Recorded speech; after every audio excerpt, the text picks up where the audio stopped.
Welcome back to another episode of your favorite YouTube fitness channel, aka RME Fitness. In this episode, you have myself and Kema, and we're still working on our legs. So this exercise is going to be step ups, and we did 3 sets of 10 reps on each leg. This exercise really targets most of your leg and your glutes. So your quads, your hamstrings, and your glutes all get targeted in this exercise. Quite similar to the way that lunges targets all of those different areas of your leg.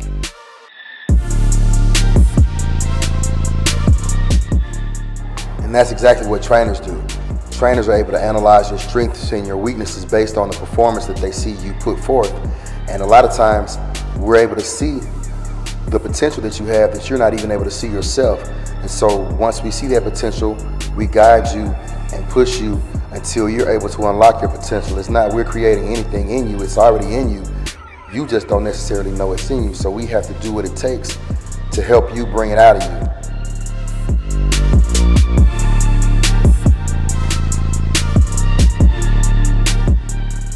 It may sound crazy, but that's a fact. The difficult path is what sets you apart from everybody else. That's why I choose a difficult path very often in life, just to prove to myself that I am strong enough to make it. So I'll go through hardships, I'll go through struggles, just because why not? Why would I want the easy route? And what would that prove about me and the fact that I'm different from everybody else? It wouldn't make me different from everybody else if I just, went the route that everybody else took because it looks easier.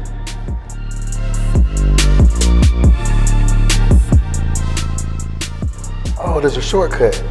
Oh, training harder, eating better. Training harder, eating better. That's not a shortcut. That's not. Oh, you get it? No shortcut. Train harder, eat better. No shortcut. Do the work.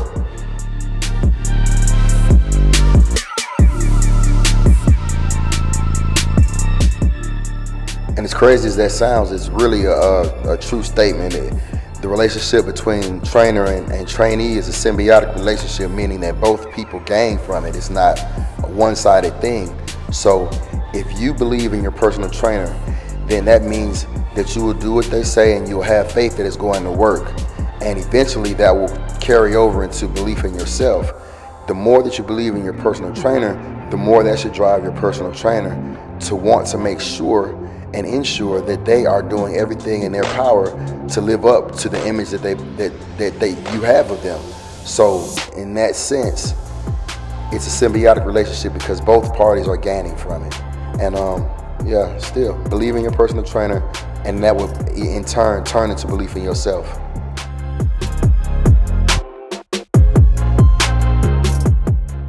If you want to be successful, you have to work hard. There's no way around it. I'm not trying to sell you on any 6-minute abs or anything like that, because that's just not reality. It takes hard work, dedication, and discipline.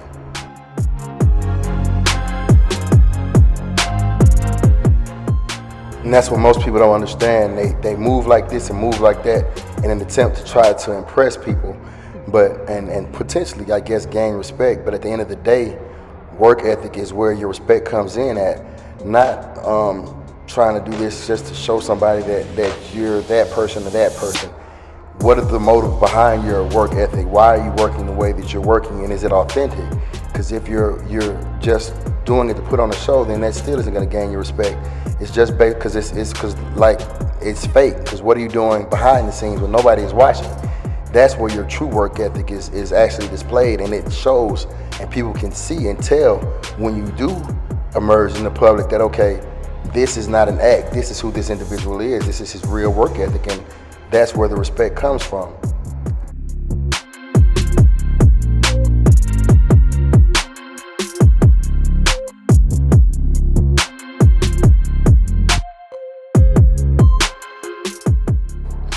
So just because you haven't figured it out yet doesn't mean that you failed. It just means that you found ways that don't work. So what if the Wright brothers, the first time they tried to fly a plane, they were like, oh, well, it didn't work, we failed, it's over with. They kept on going and going and going and going. They found a lot of ways that didn't work until they finally found one that did. The only reason they would have failed is if they accepted failure any of those multiple times before they finally made it work. What if Thomas Edison just said the first time the light bulb didn't work, it was like, hey, well, I'm a failure, I failed. Nah, found a lot of ways it didn't work until he found one that did. So if you're trying to become something, trying to achieve something, just because it doesn't work out initially doesn't mean it won't work out eventually. So keep on trying, keep on pushing, and don't look at yourself as failing. Look at yourself as finding ways that haven't worked yet until you discover that one that does.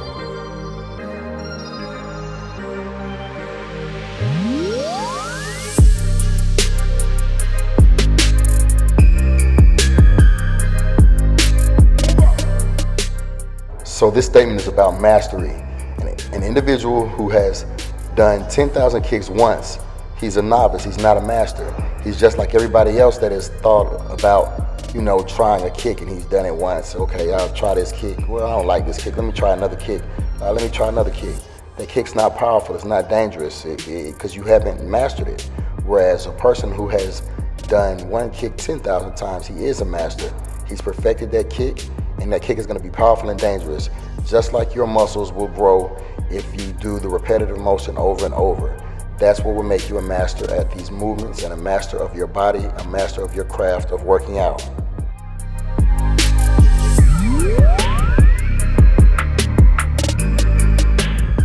As always, I want to thank you guys for watching another episode of AKR ME Fitness, where we're changing the world one workout at a time. With that being said, me and Kema are out of here, and we'll see you very soon for another workout.